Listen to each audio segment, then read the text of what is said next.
Aditya CTET academy में आप सबका स्वागत है। आज हम लोग की क्लास जो है प्रमुख शब्दावलियों से रहेगी, जो अक्सर जो है प्रश्नों में आते हैं।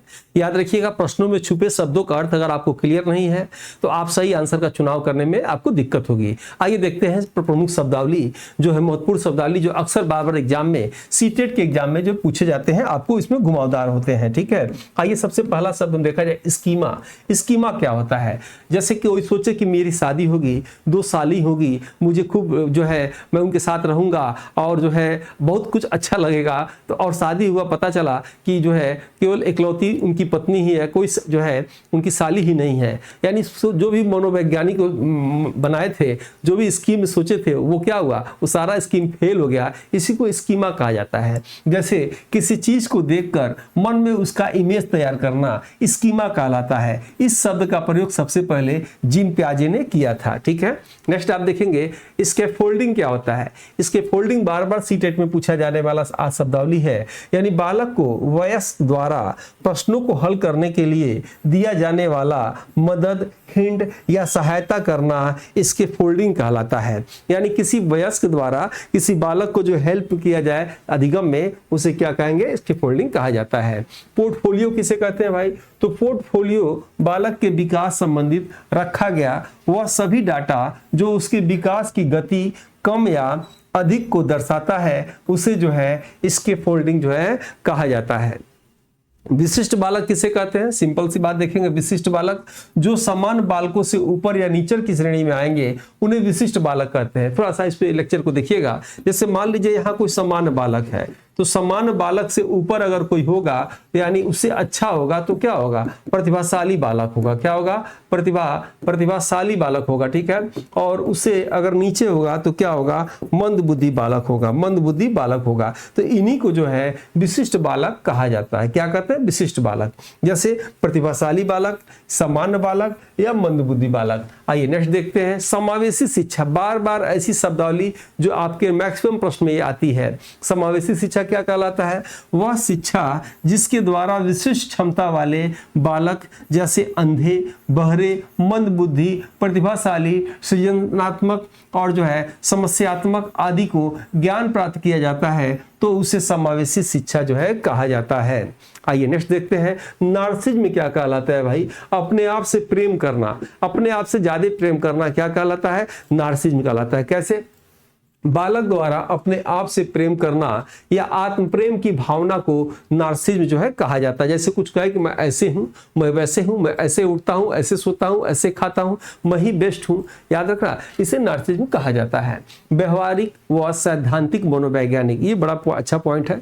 जो मनोवैज्ञानिक अपने व्यवहार को दिखाकर सिद्धांत बनाते हैं, उन्हें व्यवहारिक मनोवैज्ञानिक कहा जाता है। ठीक है, जो मनोवैज्ञानिक पहले सिद्धांत को बताकर उदाहरण देते हैं, उन्हें सैद्धांतिक मनोवैज्ञानिक जो है कहा जाता है। यानी व्यवहार पे अपने सिद्धांत देने वाले मनोवैज्ञानिक व्यवहारिक, और सिद्धांत पे देने वाले मनोवैज्ञानिक जो है सैद्धांतिक कहलाते हैं।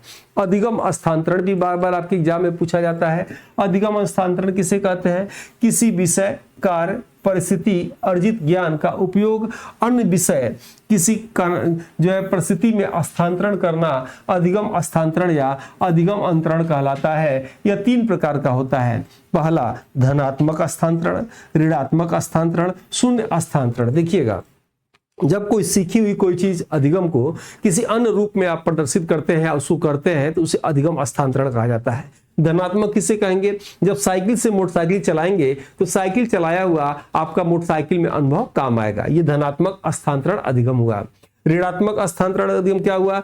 मोटरसाइकिल चलाने में जहाज उड़ाने बाधक होगा। अगर आप साइकिल, मोटरसाइकिल कुछ भी चलाते हो, बाद में पायलट बन जाते हैं, तो साइकिल, मोटरसाइकिल चलाने का कोई अनुभव जो है आपको वहां नहीं मिलेगा, तो वो आपको ऋणात्मक होगा। शून्य अधिगम क्या होगा? न सहायक होगा न बाधक होगा। ठीक है, आइए नेक्स्ट देखते हैं, अधिगम वक्र क्या होता है? जब हम कुछ सीखना प्रारंभ करते हैं तो तुरंत ही हम प्रवीण नहीं हो जाते हैं। तेजी से सीखते हैं तो कभी जो है मंद गति से सीखते हैं, तो कभी रुक जाते हैं। यदि इस प्रक्रिया को ग्राफ द्वारा दिखाया जाए तो एक वक्र बन जाता है, जिसे अधिगम वक्र के नाम से जाने जाते हैं। यानी अधिगम तुरंत नहीं होता, लगातार नहीं होता, कभी होता है कभी नहीं होता है, कभी धीमी गति से कभी तेज गति से। इसको अगर एक ग्राफ के माध्यम से बनाया जाए तो यही जो है अधिगम वक्र कहलाता है। सीटेट के एग्जाम में बार बार आता है। अधिगम का पठार बार बार आने वाला भी शब्दावली है।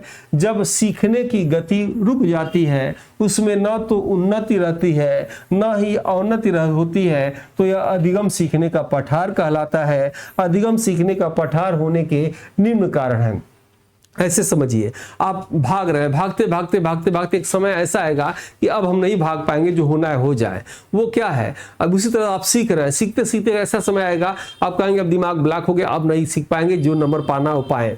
यानी जो है अधिगम का पठार वहां आ गया। अधिगम का पठार आने के कारण क्या है? शारीरिक क्रिया की सीमा में कारण, कार्य की जटिलता के कारण, ज्ञान की सीमा के कारण, उत्साह की कमी के कारण जो है अधिगम का पठार आता है। और ये पुस्तक जो है एसएसटी, सीटेट एसएसटी के लिए और सुपर टेट के लिए रामबाण की तरह काम करेगा। मेरे द्वारा पूरा अनुभव इस पुस्तक में डाल दिया गया है। 349 रुपए का है। कोई डिलीवरी चार्ज आपको नहीं लेना है, डिलीवरी चार्ज फ्री है। 2 से 5 दिन में आपके पास ये पहुंच जाएगा। इस नंबर पे आपको व्हाट्सअप करना है बुक, टेट बुक, तो आपको लिंक दे दी जाएगी। examsiddhi.com पे भी हमारी वेबसाइट से भी ले सकते हैं। ये वीडियो कैसा लगा फीडबैक जरूर दीजिएगा। मिलते हैं हम लोग नेक्स्ट वीडियो में, तब तक के लिए जय हिंद, जय भारत।